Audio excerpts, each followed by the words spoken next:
ثابت کرو، بعد میں ہم سے بات کرنا. اور اگر یہ کہتے ہو نہیں نہیں اس کا مطلب دین کی باتیں ہیں تو ٹھیک ہے، دین کی بات حدیث پاک پر آ جاتے ہیں. میرے آقا نے فرمایا من احدث فی امرنا ھذا ما لیس منہ فہو رد. جس نے ہمارے اس دین میں کوئی نیا کام نکالا. دین میں نیا کام نکالنے کی بات ہو رہی ہے، نئے طریقے عبادت کی بات تو نہیں ہو رہی. اب دین میں نیا طریقہ جو نکالا تو یہ مینارے جو بنے ہیں نیا طریقہ نہیں ہے، حضور کے زمانے میں تو نہیں تھے. یہ دین کے اندر یہ جو طریقہ جو نکالا گیا کہ جناب یعنی یہ بڑی بڑی مدارس اور یونیورسٹی بنے ہیں اور اس طرح اساتذہ بیٹھے اور پڑھائیں، حضور کے زمانے میں تو نہیں تھا. نہیں جی، بات اصل میں یہ ہے کہ ہم سے اتنی بات جانتے ہیں کہ ہمارے علماء نے لکھ دیا ہے کہ ہر نیا طریقہ عبادت ہے اسی ہم بدعت سمجھیں گے. میرے بھائیو سینہ زوری سی بات تو نہیں بنے گی نا. اچھا چلو ہم تمہاری بات پر آتے ہیں.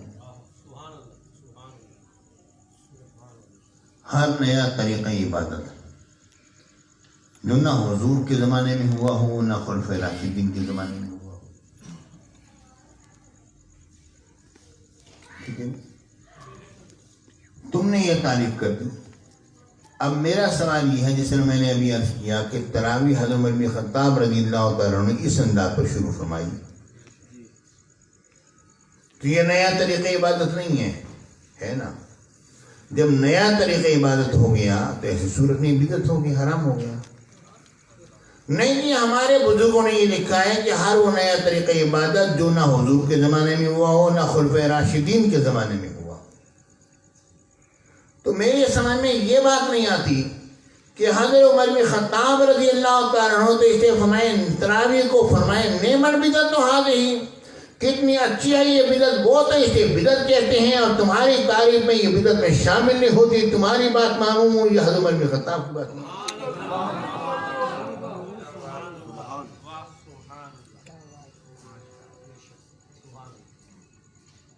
بات میں آ رہی ہے نہیں آ رہی ہے؟ بے شک بے شک. وہ تو کچھ فرماتے ہیں اور تم کچھ کہتے ہو.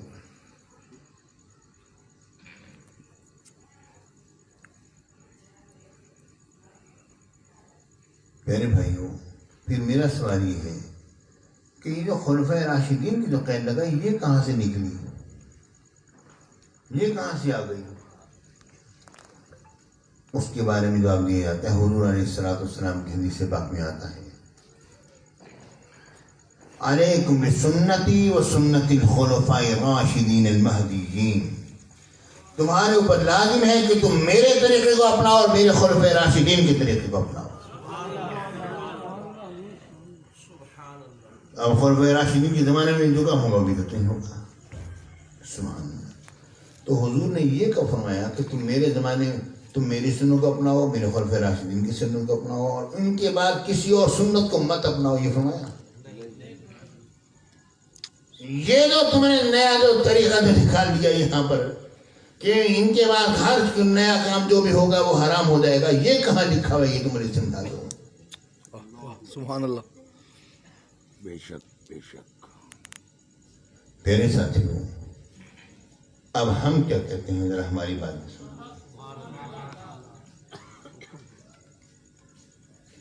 ہم یہ کہتے ہیں کہ چلو ہم تمہاری بات پر آ جاتے ہیں کہ ہر نیا طریقہ عبادت، کیونکہ معاملے کو طے کرنا ہے نا.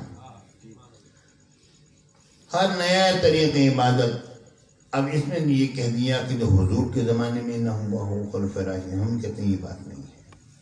ہر وہ نیا طریقہ عبادت جسے کہ دین قبول کر لے وہ جائز، جسے دین قبول نہ کرے وہ ناجائز.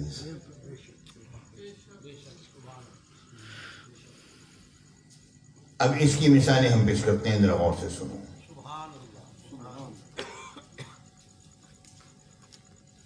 بخاری شریف کی حدیث پاک میں آتا ہے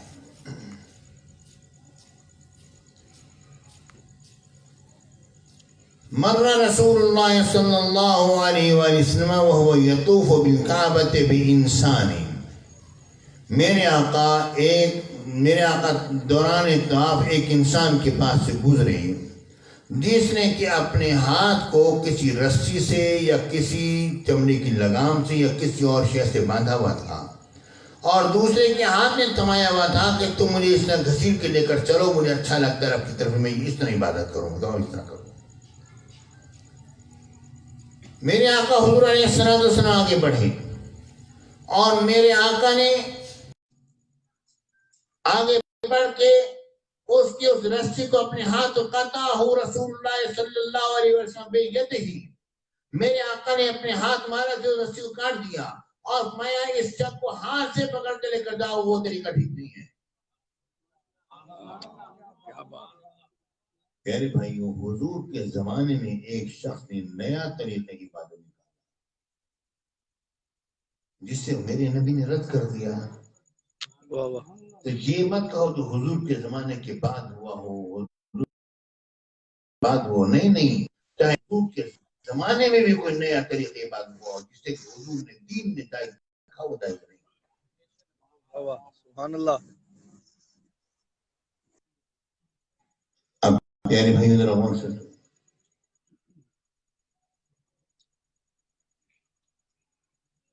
بخاری شریف سے بات آتا ہے،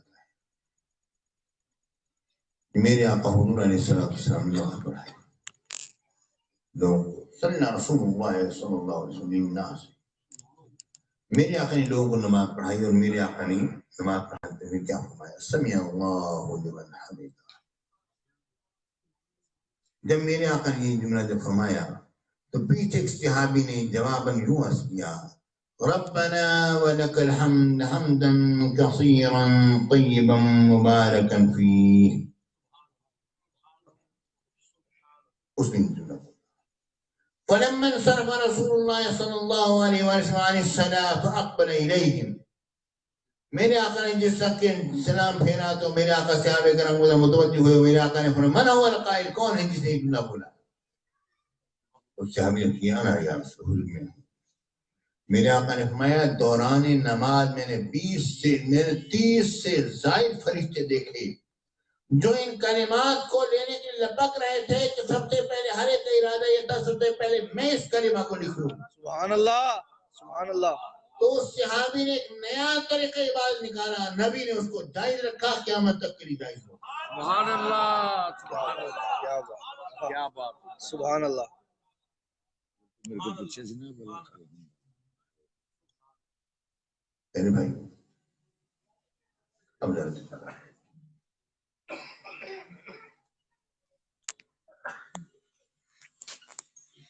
میرے آقا حضور علیہ السلام نے فرمایا اے بلال،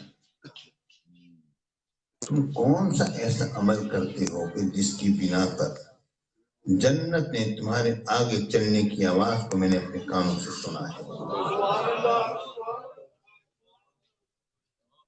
انہوں نے عرض کیا یا رسول اللہ اور تو کچھ نہیں، اتنی بات ہے کہ میں جب بھی وضو کرتا ہوں تو 2 نفل پڑھتا ہوں۔ پیارے بھائیوں، یہ نیا طریقہ عبادت حضرت بلال نے جاری کیا اور میرے نبی نے اس کو قبول کر لیا۔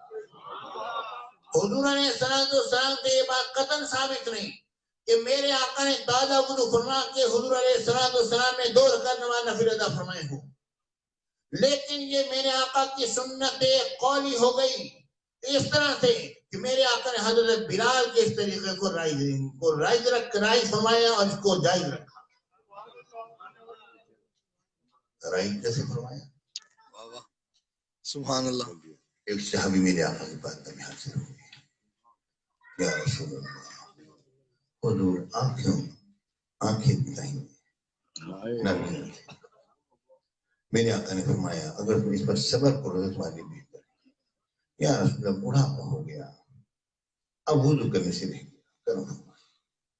میرے آقا نے فرمایا تازہ وضو کرو اور اس کے بعد پھر 2 رکعت نماز نفل پڑھو اور اس میں پڑھنے کے بعد پھر تم یہ دعا کرو، اللہم انی اسألوکا واتوجہ الیکا، سبحان اللہ۔ یا اللہ میں تجھ سے سوال کرتا ہوں، تیری طرف متوجہ ہوتا ہوں۔ اللہم انی اسألوکا واتوجہ الیکا بمحمد النبی الرحمہ، محمد عربی صلی اللہ علیہ وسلم سراپ رحمت کے وسیلے سے، یا محمد انی قد توجہت بکا الی ربی، اے محمد علیہ وسلم میں آپ کو وسیلے سے آپ کے رب کی بارگاہ میں حاضر ہوا. کیوں حاضر ہوا ہوں؟ اللهم إني أسلم وأتوجه إليك بمحمد النبي الرحمة يا محمد إني قد توجهت بك إلى ربي في حاجتي هذه اپنی اس مشکل سبحان اللہ. اپنی اس مشکل میں حاضر ہوا تاکہ میری مشکل حل کر دی جائے اور میری مشکل کشائی کر دی جائے. اللهم فشفعه فيا یا اللہ تو میری مشکل کشائی فرما دے. حضور کی سوال میرے حق میں قبول فرما دے. اے محمد عربی آپ میری سواری فرمائے رب کی بارگاہ میں اور یا اللہ تو اپنے حبیب کی سواری کو میرے حق میں قبول فرما دے. اتنا کہہ دو. حدیث پاک میں آتا ہے وہ صحابی ابھی اپنی جگہ سے اٹھے نہیں تھے کہ ان کی آنکھیں واپس آ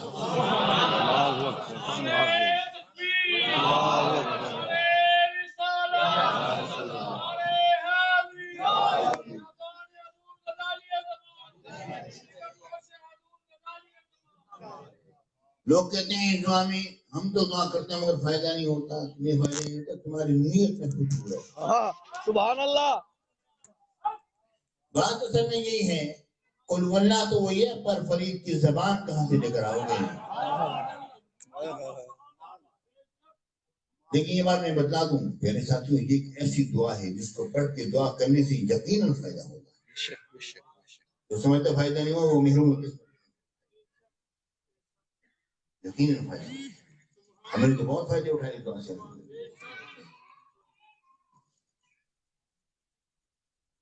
میرے ساتھیوں اب یہ مجھے بتلاؤ کہ میرے آقا نے حضرت بلال کے اس نئے طریقے عبادت کو جاری رکھا یا نہیں رکھا؟ ٹھیک ہے نا. جس نیا طریقے عبادت کو نبی قبول کرنے وہ چاہیے جس کو رد فرما دے وہ نہ چاہیے. پیارے بھائیوں میلاد ایک ایسا طریقہ عبادت ہے. اچھا چلو ایک اور بات کرتا ہوں. سبحان اللہ. سبحان اللہ. واہ واہ سبحان اللہ. کہتے ہیں وہ نیا طریقہ عبادت جو حضور کے زمانے میں نہ ہوا ہو حضور خلفائے راشدین کے زمانے میں نہ ہوا ہو تو وہ بدعت ہے. تو مجھے یہ تو بتاؤ کہ مسجدوں کے مینارے یہ یونیورسٹیز اور یہ بڑے بڑے مدارس یہ تعلیم کہتے ہیں یہ نیا طریقہ عبادت نہیں ہے. یہ جواب دیتے ہیں میرے بھائیوں تو ہم یہ پوچھتے ہیں میلاد جب ہم مناتے ہیں تو ہم اس میں یہ نیا طریقہ عبادت تو نہیں ہے. یہ نیا طریقہ اطاعت تو ہو سکتا ہے. عبادت تو رب کی ہوتی ہے نا. سبحان اللہ. یہ نیا طریقہ اطاعت تو ہو سکتا ہے نیا طریقہ عبادت نہیں ہے. واہ واہ سبحان اللہ. کہ اس پر تو کسی بھی انداز پر فتوی بدعت لگتا ہی نہیں ہے. لیکن لوگ تو جوش میں کہتے ہیں میلاد تمہیں شرک ہے. شرک تو تب ہو جب تم اللہ کا کرتے ہو ہم اردو کا کرتے ہو میلاد تب تو شرک ہو. سبحان اللہ.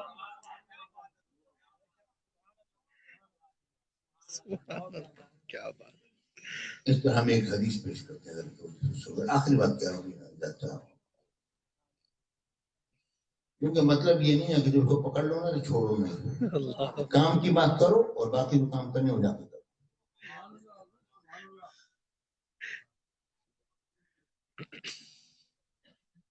ایک حدیث ہم پیش کرتے ہیں. ہم کیا کہتے ہیں ہم یہ کہتے ہیں کہ میرے آقا حضور علیہ السلام بخاری میں بھی ہے مسلم میں بھی میرے آقا نے فرمایا من سن فی الاسلام سنتا حسنہ. سبحان اللہ. بڑی مشہور زمان حدیث ہے. جس نے اسلام میں کوئی اچھا طریقہ نکالا اس کے کرنے والے کو اس کا ثواب ملے گا اور آئندہ جو لوگ بھی اس طریقے پر عمل کریں گے ان کو بھی پورا ثواب ملے گا اور ان تمام کا ثواب پہلے شخص کو ملے گا کیونکہ اس نے پہلا طریقہ نکالا. من سن فی الاسلام سنتا سیئۃ جس نے کوئی برا طریقہ نکالا اسے اس کا گناہ ملے گا اور آئندہ آنے والے جو بھی اس بری طریقے پر عمل کریں گے اس کا گناہ انہیں بھی پورا ان تمام کا گناہ. بات سمجھ آ رہی؟ جی حضور. بے شک. جب ہم نے یہ حدیث پیش کی تو ہمیں جواب کیا ملا؟ جواب یہ ملا کہ یہ بات یہ ہے کہ آپ نے ترجمہ صحیح نہیں کیا تو آپ کر دو صحیح کر دو. ٹھیک ہے بھی تھوڑی بہت عربی ہم نے بھی پڑھی الحمدللہ پڑھاتے بھی ہیں ابھی بول چال بھی ہے سارا جتنا بھی ہے تقریر کراؤ گے تقریر بھی کرنے میں کوئی مسئلہ نہیں.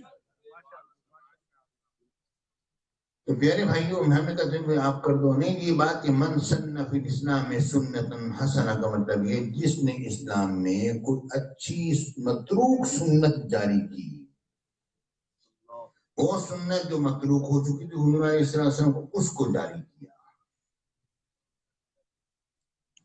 من سن فی الاسلام سنتن حسنہ اس کے کرنے والے کو اس کا ثواب ملے گا. اور آئندہ جتنے لوگ اس پر عمل پیرا ہوں گے ان تمام کوئی پورا ثواب تمام کا ثواب پہلے کو بھی کیونکہ اس نے طریقہ نکالا. پیارے بھائیو من سنہ کا معنی متروک سنت کو جاری کرنا ہے. یہ تو کسی بھی لغت میں نہیں ہے.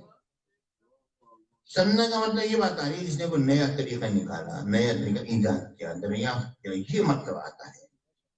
لیکن اگر ہم تمہاری بات مان لیں تو پھر بتاؤ کہ تم اگلے جملے کا کیا جواب دو گے. کیا بات ہے حضور کیا بات ہے. سبحان اللہ سبحان اللہ. غور کرو پیارے بھائی کیا بات ہے. اگلے جملے کا جواب کیا دو گے. ایک جملے میں تو تم نے کہہ دیا من سن فی الاسلام میں سنت حسنہ جس نے اسلام میں کوئی متروک اچھی سنت کو جاری کر دیا تو اسے اس کا ثواب اور آئندہ آنے والے جتنے لوگ اس پر عمل پیرا ہوں ان کو پورا ثواب تمام کا ثواب پہلے شخص کو بھی ملے گا. تو من سن فی الاسلام میں سنتن سیئہ کیا یہ ترجمہ کرو کہ سیئہ مانے برا حسنہ مانے اچھا کہ جس نے کسی بری سنت کو متروک سنت کو جاری کیا اسے اس کا گناہ ملے گا. استغفر اللہ استغفر اللہ العظیم. اللہ اکبر اللہ اکبر اللہ اکبر کبیر. میرے بھائیو جہاں سے بھی جان چھڑا لو تمہاری جان نہیں چھوٹے گی. سبحان اللہ. ہر چیز پر بدعت کا فتویٰ لگا کے ہر اچھے امر کو ناجائز کہنے والوں خدا کا خوف کھاؤ. کیوں لوگوں کو گمراہ کرتے ہیں. اپنے آپ کو عربی دان کہلانے والے اور کہنے والے کہ ہم جیسے علمی شاہکار تو کسی کے پاس بھی نہیں ہوگا. تو حدیث کی ایک جملے کا ترجمہ کر کے دوسرے جملے کا ترجمہ کیا کرو گے. تو کیا بات. سبحان اللہ. پیارے بھائیو آخری جملہ ذرا سن لو. جو لوگ میلاد مناتے ہیں وہ دلیل تلاش نہیں کرتے. جو دلائل تلاش کرتے رہتے ہیں وہ میلاد مناتے رہتے ہیں. سبحان اللہ. نعرہ تکبیر. اللہ اکبر. فیضان حضور غزالی زمان.